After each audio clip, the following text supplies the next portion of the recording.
Être ce que l'on est, ce n'est pas un effort. C'est au contraire un abandon de tout ce qu'on croit être. L'inconnu ne vous devient connu que quand vous le vivez. Mais à condition, bien sûr, d'accepter que cela vous soit inconnu au départ. Et le simple fait d'accepter l'inconnu vous le rend connu. Alors bien sûr, ceux qui sentent ces énergies, ça passe par le double tort du cœur, ça passe par le Géminis 4 sacré. Les autres qui savent pas ce que c'est pas la peine de vous encombrer avec ça. Hein. Ça passe par l'activation des étoiles, des chakras, des nouveaux corps. Tout ça, c'est des étapes intermédiaires qui ont été nécessaires. C'est pour ça que Bernard de Montréal ou Sri Aurobindo a parlé d'involution, d'évolution, parce qu'il n'a pas eu la possibilité d'accéder au temps zéro. Même si Hommage, je vous l'ai dit, sur la fin de sa vie, avec ses méditations au soleil tous les matins, il disait aux gens, il y a quelque chose derrière le soleil. Bien sûr, mais je n'y ai pas accès, donc je ne peux pas en parler.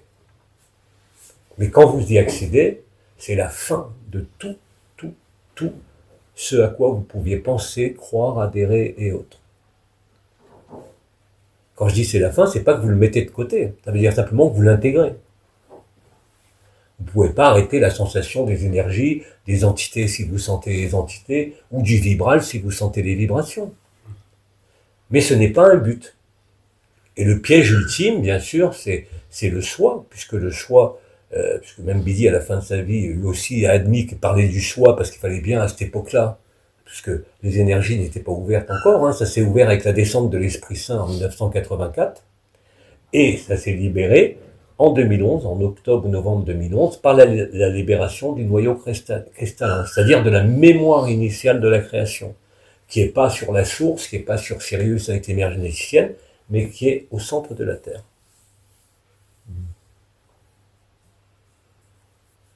La fameuse phrase d'Hermès Trismégiste, ce qui est en haut est comme ce qui est en bas pour faire le miracle d'une seule chose. Oui, mais on peut dire aussi ce qui est dedans et dehors. Ce qui est à gauche, ce qui est à droite. Ce qui est ici, ce qui est avant, ce qui est après. N'oubliez pas que quand on le vit, le temps et l'espace est une illusion. Pourtant, le temps, il nous affecte.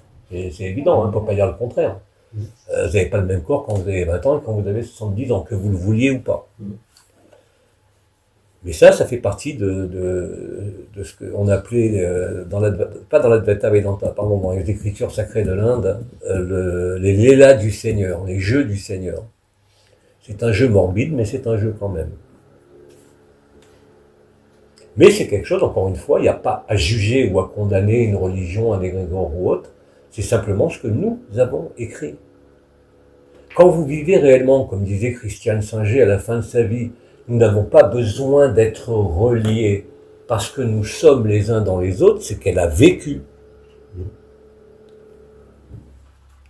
Elle a vécu à la fin de sa vie, à partir du moment où elle était en cancer, quasiment en stade terminal, où là, il n'y a plus de résistance de l'ego.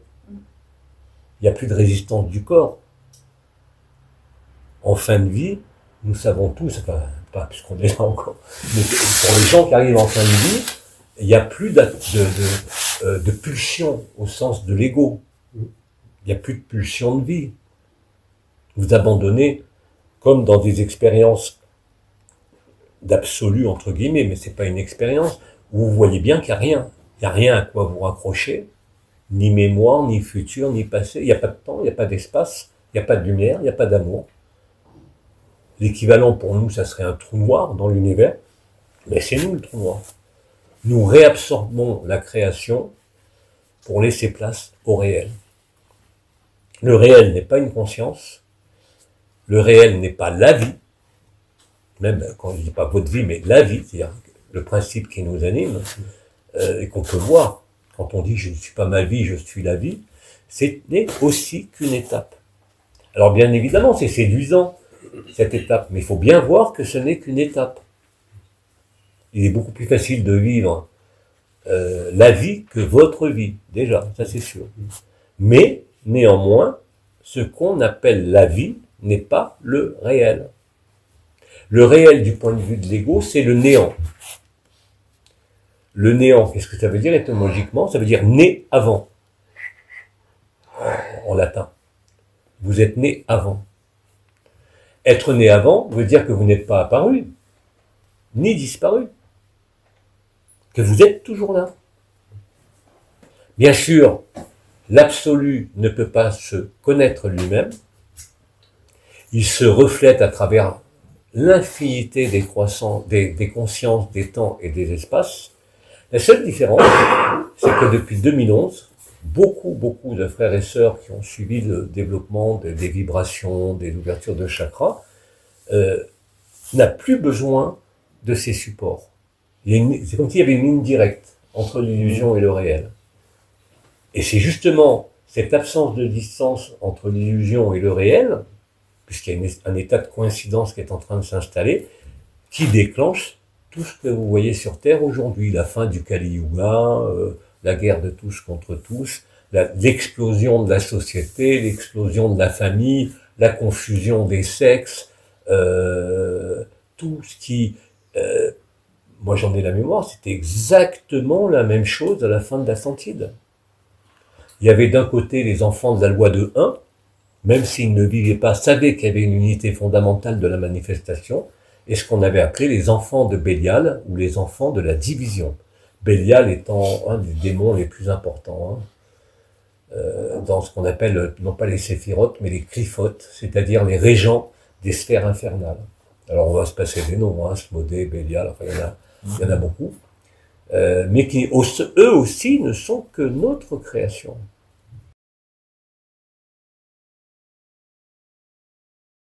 Bref, tout ce qu'on peut vivre, maintenant qu'il n'y a plus d'obstacles, de barrières, c'est simplement notre positionnement qui fait la différence. C'est plus les entités, c'est plus l'ouverture des chakras, des portes, des étoiles. C'est uniquement votre sincérité avec vous-même. Si vous êtes sincère avec vous-même, authentique, si vous êtes humble, ça se passera naturellement. Il n'y a plus rien à dire en somme. Non. Et surtout, arrêtez de chercher. Alors là, c'est pas pareil, ce qu'on partage. Même si je vous donne encore des trucs sur les mitochondries, sur n'importe quoi ou autre, encore une fois, comme disait Issa Lagarta, même de son vivant, c'est uniquement le fait de discourir, d'avoir des questions, d'avoir des réponses. C'est pas dans le but d'avoir des réponses ou d'avoir des questions. C'est vraiment pour permettre l'installation de ce ici et maintenant. Et ça, c'est fondamental. Vous n'avez besoin de personne, même pas de vous-même.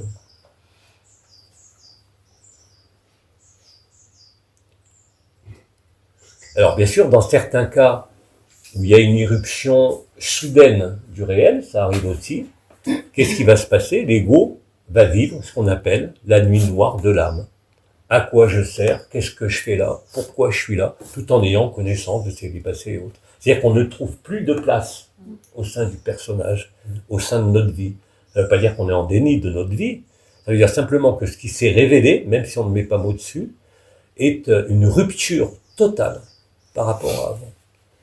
Et cette rupture totale, encore une fois, c'est aussi un deuil, parce qu'on est construit comme ça, et qui fait que des gens comme Saint Jean de la Croix ont détruit à la perfection la nuit noire de l'âme parce qu'ils vivaient. Mais aujourd'hui, vous n'êtes plus obligé. C'est-à-dire que, au lieu que ça dure toute une vie, ça va durer l'espace d'une semaine, un mois, un an, peu importe. Mais sachez que derrière, même si vous traversez une période difficile, et ce qui est le cas pour beaucoup de gens aujourd'hui, à quelque niveau que ce soit, ce n'est qu'un passage. Et là aussi, quand je dis que l'acceptation crée la solution, c'est exactement ce qui a été démontré par les images d'imagerie fonctionnelle, les PET scans comme on appelle, ou les IRM fonctionnels de la tête, qui ont permis quand même de valider cette notion d'absolu. On sait aujourd'hui que l'éveil de la Kundalini est un phénomène réel, qui, avant d'être senti comme un feu qui monte le long de la colonne vertébrale, qui est d'ailleurs très dangereux d'activer, parce qu'il y avait des techniques de yoga qui jouaient sur l'éveil de la Kundalini, mais sans qu'il y ait de reconnaissance de soi, les gens finissaient fous.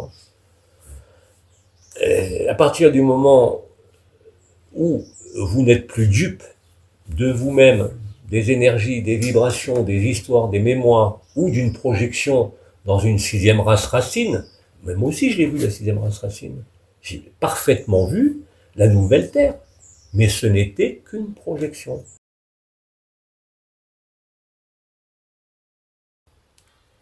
Et maintenant, depuis donc 84, première étape pour le choix, et 2011, libération du noyau de la Terre, nous avons tous cette capacité de vivre le réel. Le seul obstacle, c'est nous. Nous qui croyons que nous devons améliorer telle chose, nous qui croyons que nous devons suivre la lumière, nous qui croyons que nous devons aller à tel endroit, et tout, etc., etc. Hein. La réalité, c'est le grand silence. Mais pour vivre le grand silence, il faut être installé ici et maintenant, Ikenunk. Il faut abandonner toutes les croyances, toutes les perceptions, toutes les visions, toutes les histoires, toutes les projections dans le futur, surtout. Et là, à ce moment-là, ça se révèle. Mais si vous attendez une nouvelle Terre, et même si vous attendez Nibiru, qui pourtant est là vous mettez de la distance. Pourtant, on en parle, même moi.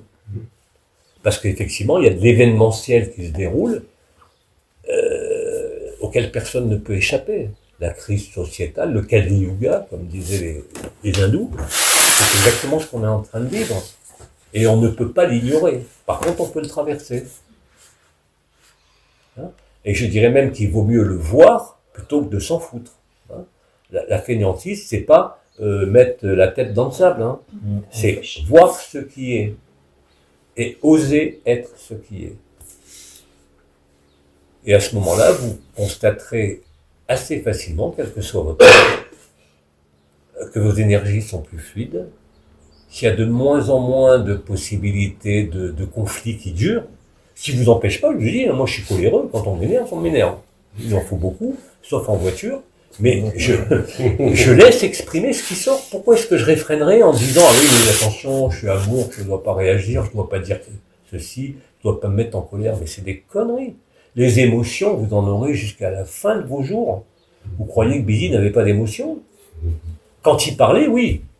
Mais quand il était dans la rue, non. Hein. Le personnage était bien devant. Hein. Je préfère un mec comme ça qu'un mec qui va mettre une tenue orange et chanter Hare Krishna toute sa journée. Ils sont complètement dans le délire. Hein. Je dis ça parce que je les ai fréquentés aussi. J'avais loué le château des Krishna à un moment donné. Et j'ai assisté des trucs de fou. Quoi. Des trucs de fou. Je voyais jusqu'où pouvait mener l'adoration et le respect de l'autorité. C'est monstrueux. Je crois que j'ai peut-être pas vu pire que les adeptes de Krishna dans leur château, là. Pourtant, celui qui avait créé le mouvement Krishna, Prabhupada, était un vrai saint. Je suis rentré dans le lieu où il vivait, dans ce château. C'était une pièce d'ailleurs, c'était une relique. Hein. Tu étais accompagné par le superviseur, fallait toucher à rien. Tu rentres là-dedans, tu sentais que oui, il y avait le réel. Mais bien évidemment, tous ceux qui l'ont suivi ont créé la dévotion. Puis bien sûr, il y a l'argent qui arrive, donc ça aide. Hein. Ça ne veut pas dire qu'il a dévié. Ça veut dire simplement que il était ça, et puis les autres l'ont pris pour.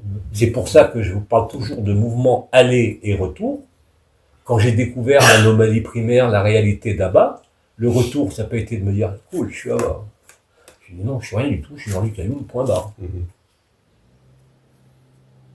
C'est même pas un effort d'humilité ou de simplicité, ça s'impose de lui-même. C'est quelque chose qui s'impose à vous. Encore une fois, ça ne vous empêche pas d'avoir votre personnage avec ses impulsions, ses défauts, ses qualités. Mais vous n'avez plus envie de vouloir changer quoi que ce soit en vous. Les choses changent d'elles-mêmes, à leur rythme. Plus vous lâchez, plus ça change. Mais quand vous êtes dans le personnage, vous assumez votre personnage. Vous êtes un financier, vous êtes financier. Vous êtes médecin, vous êtes médecin. Vous êtes mère de famille, vous êtes mère de famille. Vous l'avez écrit. Donc cette acceptation, on parlait d'accueil avant et d'acceptation, c'est vraiment la clé. Il n'y a pas d'autre clé. Et attention, quand je parle d'acceptation, je vais prendre l'exemple, on parlait du vieillissement tout à l'heure, ben, j'acceptais pas le vieillissement. Donc j'ai essayé de trouver des techniques pour être en forme, hein, et d'ailleurs ça marche, mais c'était pas une non-acceptation brute, c'était comment est-ce que je peux, malgré ce qui est là, sans lutter, sans m'opposer, faciliter. Et quand ça se passe comme ça, ben, c'était les phrases qui étaient employées par Anaël, par Maître Ram à l'époque, ça fait longtemps qu'on l'avait pas vu d'ailleurs, Maître Ram, c'est ça, quoi, c'est d'être là, de respirer, alors c'est basé sur la respiration, Ça peut être poum poum poum comme on faisait au niveau de la tête, ça peut être des cristaux, ça peut être l'image de Mahananda Moyi, qui là ne sont plus seulement des béquilles, mais des moyens de transcendance.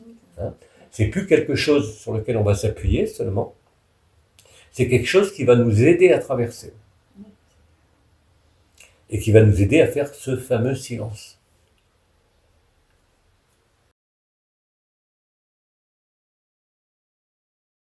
Rappelez-vous, la vie est un déséquilibre permanent.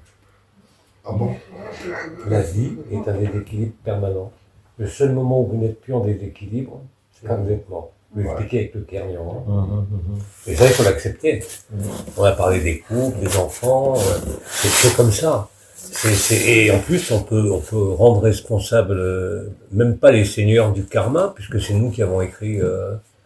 Alors, quand on parlait des lipikas karmiques, en fait, c'est que des archontes. Hein. Je sais que dans certaines traditions et dans le New Age, on considère que c'est eux qui vont résoudre ton karma, tu parles. C'est eux qui l'ont encore plus enfermé. Et il fallait qu'on soit enfermé au maximum pour comprendre qu'on n'avait jamais été enfermé. C'est-à-dire vivre l'horreur jusqu'à l'absolu, le cauchemar, comme ils disent les intervenants, pour arriver à comprendre que tout ça n'est pas vrai. Et pour beaucoup, je le redis, de ce que vous avez évoqué, les uns et les autres, c'est effectivement, même quand vous êtes affecté par un deuil, par n'importe quoi, rappelez-vous que c'est pas maintenant. Ce n'est qu'une mémoire affective, karmique, liée donc à la filiation, si vous voulez, mais ça n'appartient pas à ce qui est dans le présent. Dans le présent, il n'y a pas de blessure, il n'y a pas de mémoire. Bien sûr, ces mémoires, vous les porterez comme votre émotionnel, votre mental, jusqu'à votre dernier jour sur cette terre, et parfois même, bien souvent, après. Mais si vous décidez d'être dans le présent, sincèrement, vous ne pouvez plus être affecté par ces mémoires. De la même façon pour les énergies et le vibral, tu peux sentir toutes les vibrations, tous les chakras, toutes les portes, tous les étoiles, avoir tous les souvenirs de tes vies passées en tant que personnage, ça n'interfère plus sur ton présent. Ça ne veut pas dire que c'est plus là. Ça ne veut même pas dire, comme quand on dit il faut traverser, puisque là c'est des éléments mémoriels. C'est pas quelque chose à traverser dans l'instant. Et ça, c'est résolutif. C'est résolutif. Mais encore une fois, il faut être sincère, il faut être humble et il faut être simple. Ce qui t'empêche pas d'être compliqué dans ta tête ou dans tes connaissances ou dans ce que tu veux, mais dans l'acte de la traversée, dans l'acte d'acceptation totale de l'instant présent, c'est là que se révèle le temps zéro. Il n'est pas question de s'opposer. Je te rappelle que tout ce à quoi tu t'opposes se renforce. C'est une grande loi neuroscientifique. C'est pour ça que tous les gens qui, volontairement, je ne parle pas des mémoires de toi qui revient en tant que mère qui a perdu son enfant, mais les gens qui vont travailler sur des mémoires tombent toujours malades.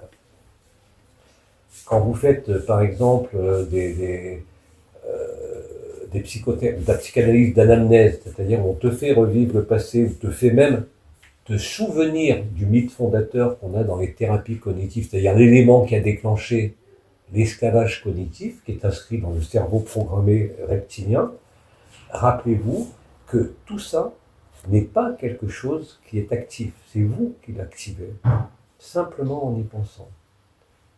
Ou simplement en voulant vous y opposer. Pour le guérir, c'est normal. Ben ouais, mais rien ne se crée, rien ne se perd dans ce plan-là de manifestation.